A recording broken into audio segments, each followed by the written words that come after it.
those who can afford it. And we reveal how an Australian accountant made a fortune helping high-risk clients keep their riches away from prying eyes.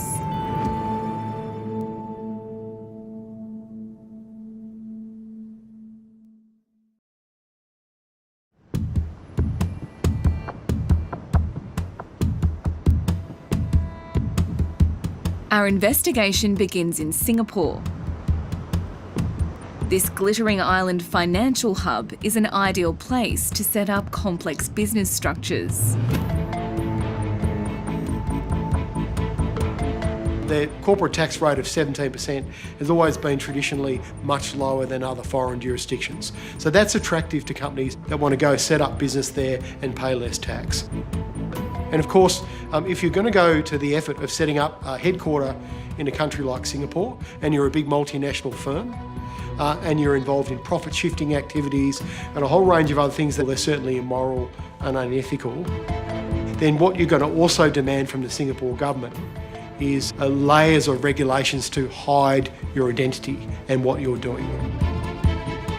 It's actually a recipe for setting themselves up for scandal. For the last 40 years, Singapore has been home to a little-known business, run by an Australian accountant named Graham Briggs.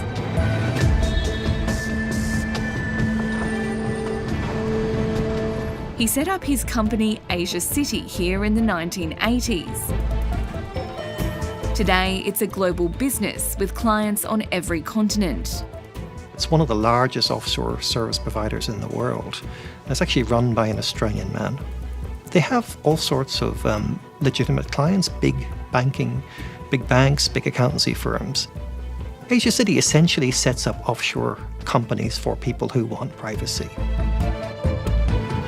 Asia City is part of a growing industry of professional wealth managers helping the super rich manage their cash. Lawyers, accountants, investment advisors, so anyone who helps with the private equity, venture capital fund, real estate agents, all of them are gatekeepers.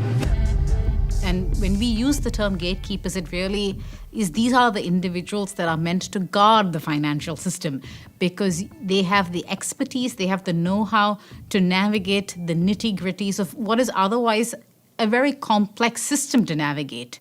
What we've found when we've looked into it is that individual entities that are providing these services, for them in isolation, it's hugely profitable.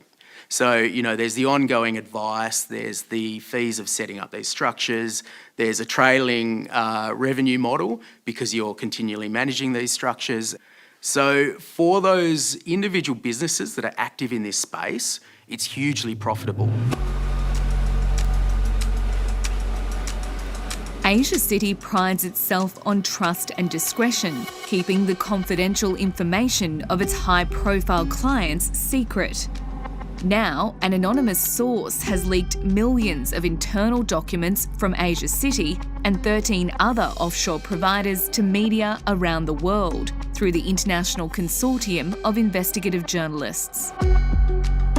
It's interesting that we're seeing somebody who no one's ever heard of. You're talking about Graham Briggs, an accountant, somebody who's gone to Singapore, built a business, and now he's at the centre of what will be, I think, a political storm around the world.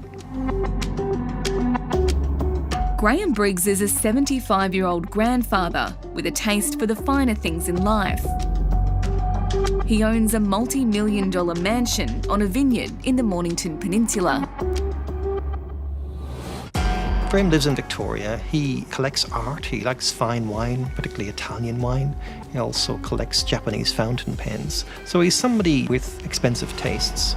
But he also mixes with people from all over the world, very wealthy, important clients, but also some people who are very high public figures. The leak reveals Graham Briggs amassed a $62 million fortune that includes more than $10 million in real estate, a $4 million rare pen collection, and $400,000 worth of fine wine.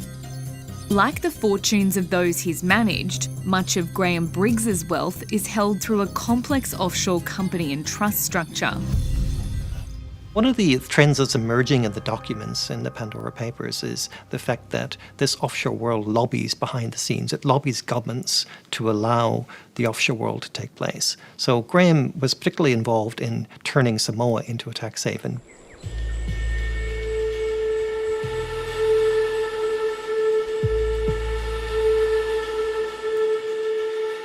The island nation of Samoa is a tiny speck in the ocean halfway between New Zealand and Hawaii. Graham Briggs was one of the first to realise Samoa's potential over 2 decades ago. He spruiked himself as an expert consultant to the government on offshore finance. He set up an Asia City office in the nation's capital, just down the road from the regulator. She was one of the first to bring that type of business here to Samoa, and I understand that he did have a say in advising on the original legislation. I've met him once. In fact, I met him during one of the reviews of Samoa in accordance with the Asia Pacific Group on Anti-Money Laundering. One of their reviews of Samoa back in 2014, that was when I first met Mr. Graham Briggs. He seems very personable. He's not very tall.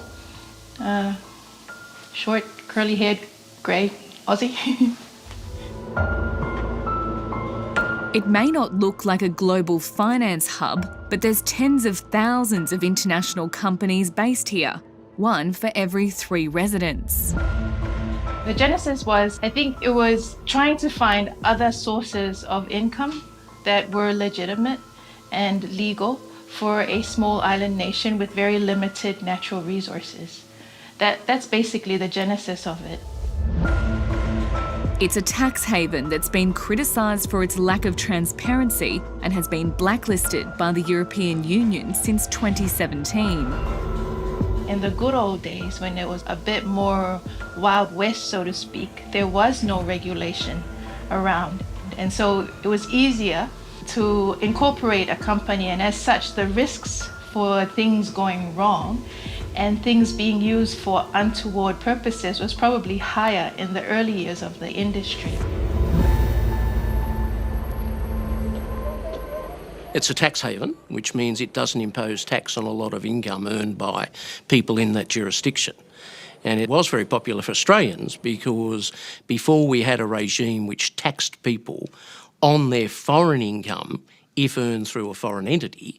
So if I put a foreign company in Samoa and that foreign company earned income outside Samoa, it wasn't taxed in Samoa and it wasn't taxed in Australia. Hence the benefit of having a tax haven in the middle. For those who consider these sorts of arrangements, they're not clever or sexy or harmless. I think the victims when people don't pay tax is everyday Australians, the millions of taxpayers who do the right thing, who declare their income, pay their employees and have fair competition against other business. The leaked documents show Asia City kept a confidential list of its highest risk clients, known as PEPs. So a PEP is an acronym for politically exposed persons. And it's referring to people who held senior government positions. They may be politicians, they may be heads of state-owned enterprises or heads of government departments. And they may be foreign or domestic.